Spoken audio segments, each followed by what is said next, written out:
Our next guest, the surprise guest that you did not know was coming up until 2 days ago, the Zain train, Zain Retherford. We are super excited to have him. Well, what can you say about Zain Retherford? Probably the most dominant college wrestler when he was there, and obviously everything he's accomplished, senior level stud, just all around great. So we're real excited that both of us actually separately now have both partnered with Competitive Edge and Apparel. So we're both repping the same gear. Make sure you get their gear, get their clothes. It's great stuff. But we're happy to have the Zain train, Zain Retherford. Thank you for joining us. Yeah, thanks, Gene. Nice to meet you. Thanks for having me on here. Absolutely. Yeah, great to meet you virtually. All right, excellent. So it's we'll kick it right in. So what are some training adjustments you made during this whole COVID thing? Yeah, I think it's like everyone else. We're all going through this together, and I've just been doing what I can, kind of focusing on the things I can control. I think you'll drive yourself crazy if you're trying to train like you would in normal circumstances, and just realizing that it's we're all going through this. It's different. This is the new normal, and I've been lifting, running, and doing what I can. Been doing a lot more pull-ups in the house than I normally would, so that's been good. Got a little stronger, and I've been fortunate to be able to wrestle some too. So awesome, great, doing a lot of pull-ups. I got to get my butt in gear because I just had my 37th birthday or 36th birthday, and I try to do my age in pull-ups every year. On my birthday, it's the first year I missed it. I crapped out at like 34, and tried to swing out the last 8, so those probably didn't count either. That's all right. That's good. 34 in a row. Yeah. Wow, that's impressive. Good deal. Yeah, good stuff. I'm trying to keep up with you guys. So no, it's all great. Right. So Zain, here's a big thing that came into my mind and the rest of our wrestling mindset staff. When we said we're going to be talking to Zain Retherford, we said, such a nice guy, humble, sincere, genuine guy. And when he gets on top and just wrestling in general, he is a son of a gun, just tough and, fair, square, by the rules, nothing cheap, but just being able to be flat and mean when you're going up against guys. Talk about that mental switch and what are some of the things you tell yourself? Yeah, I don't know if I'm that nice, really. I think I like to do moves that are mean, right? And I think the reason that is just because it makes the guy want to turn. So you got to give the guy a reason, especially as you get into high school wrestling. Guys will roll over for you a little bit easier than once you get into college. So guys are looking to fight. Guys are looking to give you a loss. It's every single opponent in college is looking to give you a loss. I don't really care who it is, So that's the fun of it. And as the guy that I like to wrestle on top in the top position, and you got to give the guy a reason to turn. For me, that looks like painful moves. So nothing illegal, but that's just my style. I like to make the guy want to turn, make him want to roll to his back and expose. So that's kind of my thought process.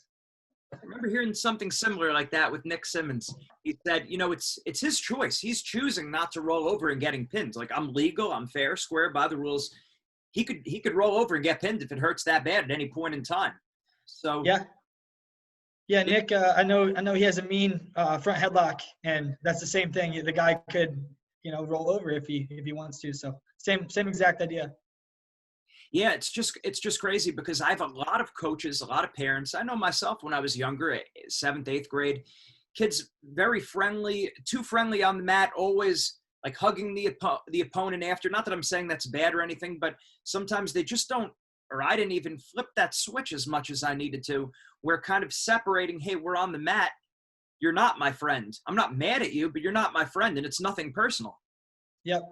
I think we confuse good sportsmanship with being nice, and so you can still be a good sportsman and be mean and still inflict pain out there. You don't have to be.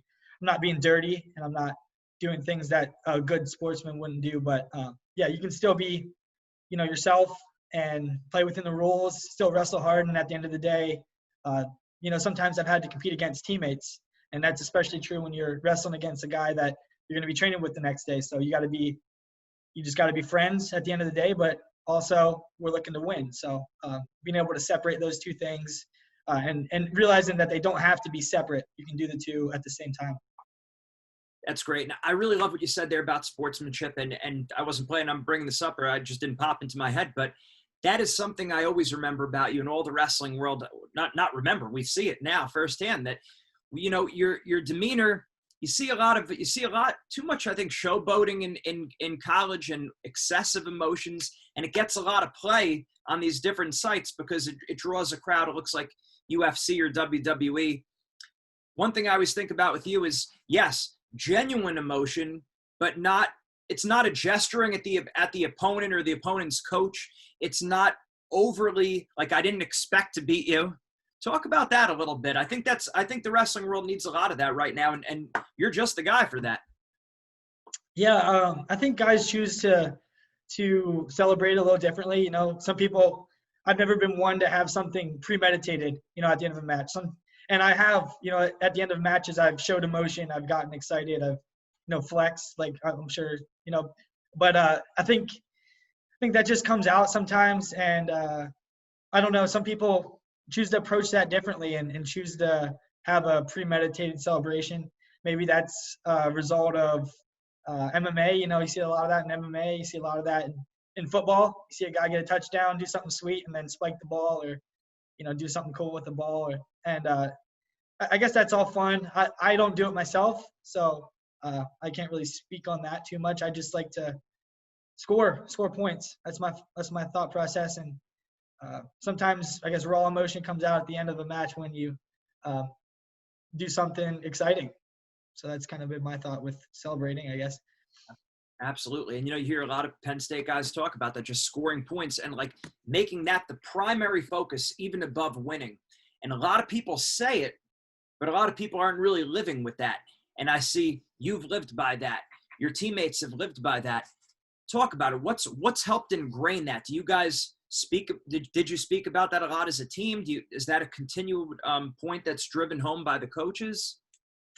I think we're very fortunate to have a lot of guys that are competitive at Penn State. And so I know as I was coming up through, you know, I was the first of, you know, a few guys that were national champs, you know, 5 in a row. I was the first one to wrestle every dual meet for the most part. And so I knew that, you know, if I wasn't scoring points, the next guy would, and the next guy would, and then the next guy. So it kind of makes you elevate your game when you're fortunate enough to have opponents like that, or teammates like that are pushing you to, oh, I know Nolf's going to try to hit a headlock and score 30 points if he can. So that pushes me to step my game up, to try new things. And it's just I guess it's a friendly competition I was fortunate to have. Absolutely. And talk about the difference of mindset, or maybe the similarities and the differences from senior in high school, freshman in college, right? Everyone remembers the big win you had over Logan Stieber, right? Then so kind of coming in, not really under the radar. Everyone knew who you were. And then being a heavy favorite, were almost like it would have been devastating to lose, which carries with it another pressure. And then going on to the international scene, being one of the top guys. Talk about maybe the differences and similarities of those different levels mentally and emotionally. Yeah, I think as you jump levels, I think it's just taking more responsibility for yourself.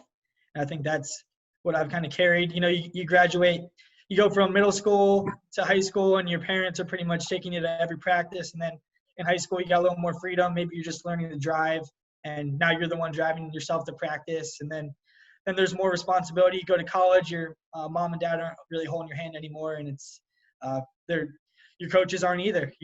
It's up to you if you want to go to class or not, and it's up to you if you want to get good grades. It's up to you if you want your wrestling career to succeed. And then you graduate from college, and you know that's a whole nother level of responsibility that you gotta get a lot more freedom as you jump levels, but you get a lot more responsibility.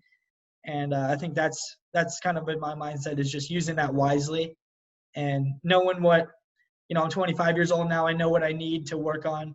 You know, I don't need someone necessarily telling me every day what I need to be working on for the day. It helps for sure, but yeah, I think the older you get, the better you realize what you need, and holding yourself responsible is really important. Absolutely.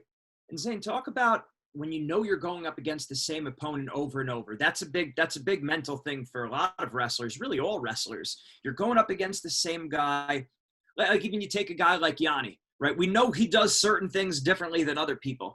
How much of your preparation when you're going up against the same guy, and this isn't specific to Yanni, it's really everyone, how much of the focus is me doing what I normally do, and how much scouting do you do, or being aware of what they do and adjustments that you make? Yeah, it's tricky. That's a tricky question.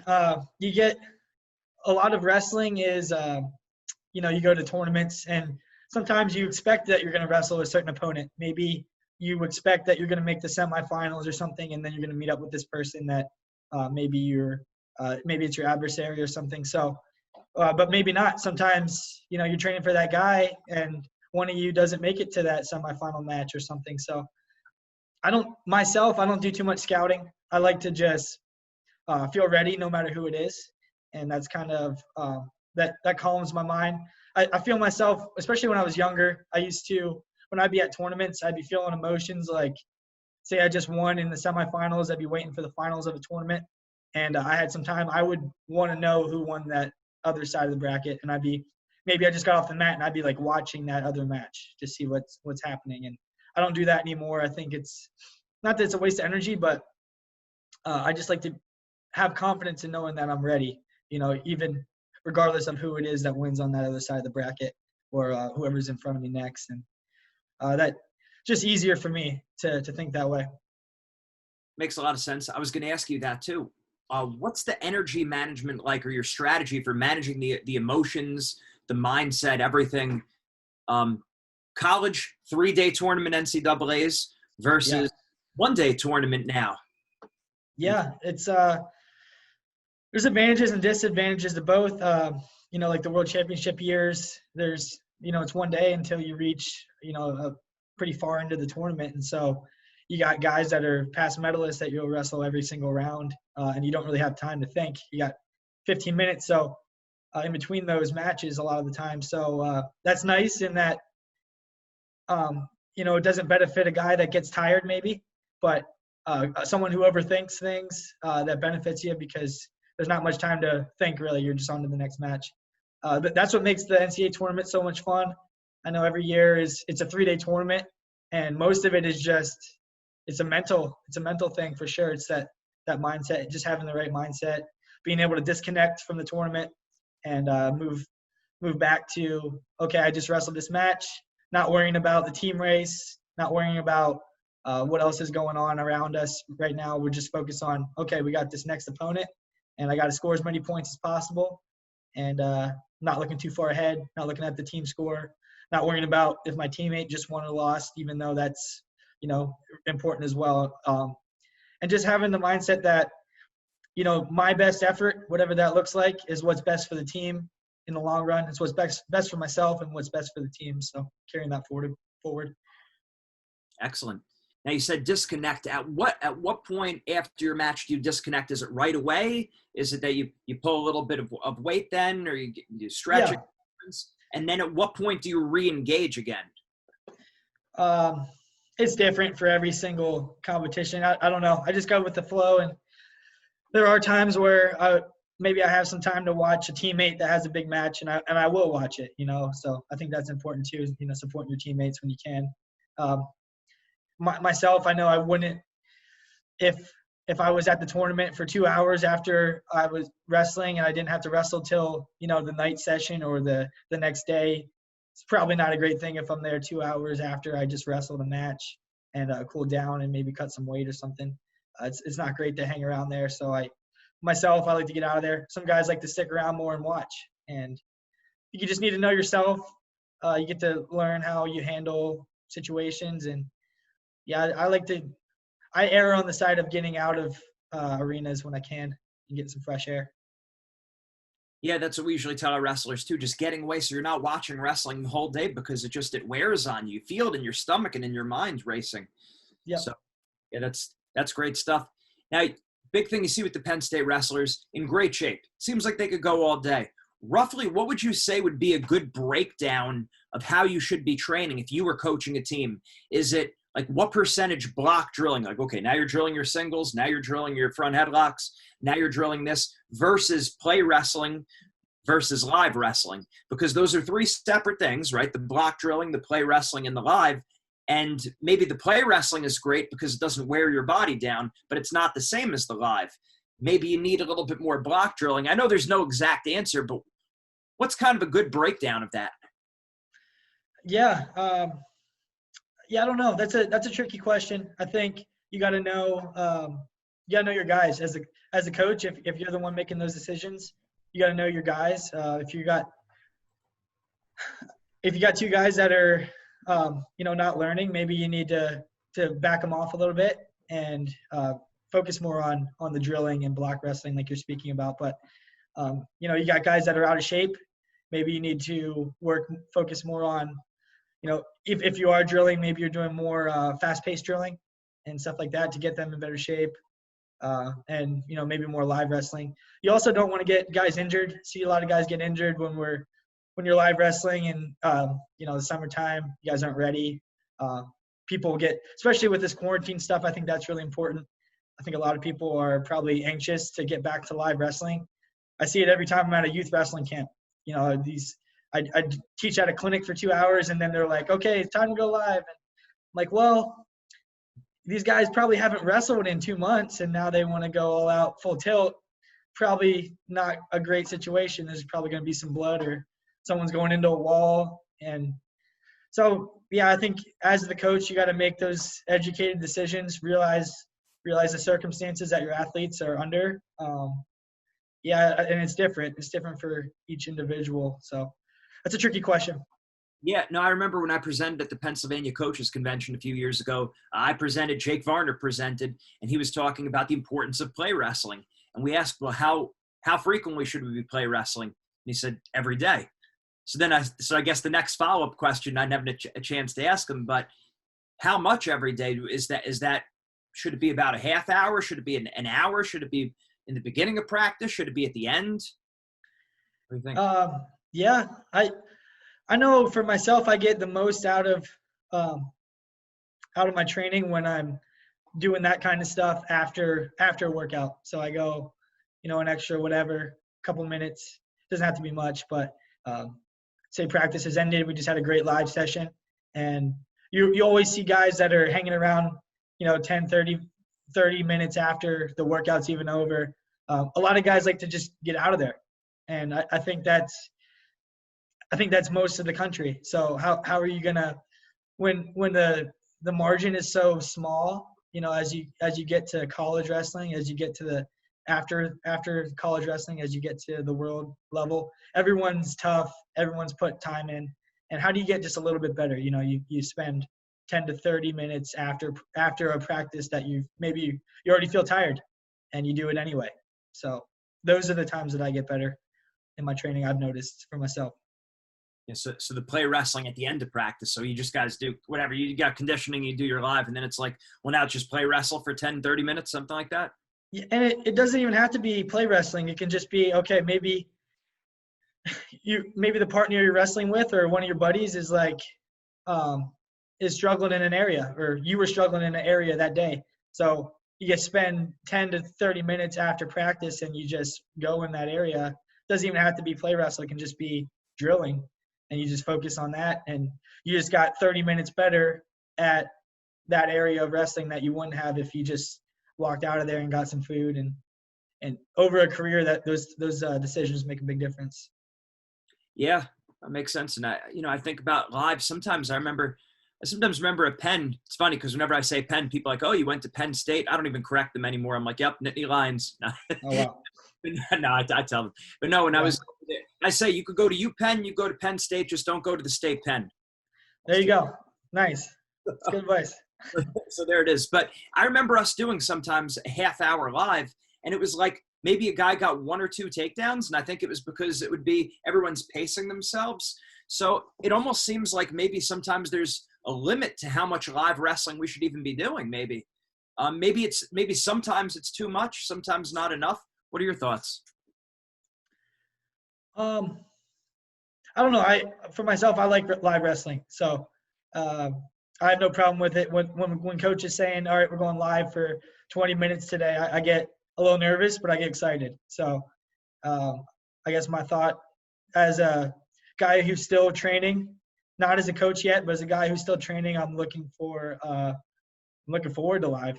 And so, and I'm not taking, in practice, I guess, versus a match, I'm looking to score even more. So maybe I'm still taking a lot of risks, a lot of shots, a lot of chances in a real live 6-minute match competition.